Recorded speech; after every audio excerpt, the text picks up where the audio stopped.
20 বছরের পরে তখন তোমারে নাই মনে।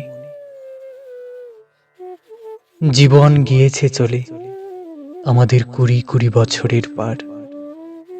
তখন তখন আবার যদি দেখা হয় তোমার আমার,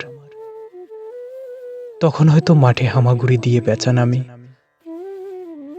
বাবলার গলির অন্ধকারে, অসথের জানালার ফাঁকে।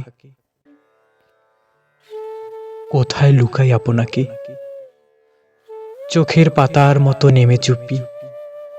কোথায় চিলের ডানা থামে, সোনালি সোনালি চিল শিশির শিকার করে নিয়ে গেছে তারে। 20 বছরের পরে সেই কুয়াশায় পাই যদি হঠাৎ তোমারে।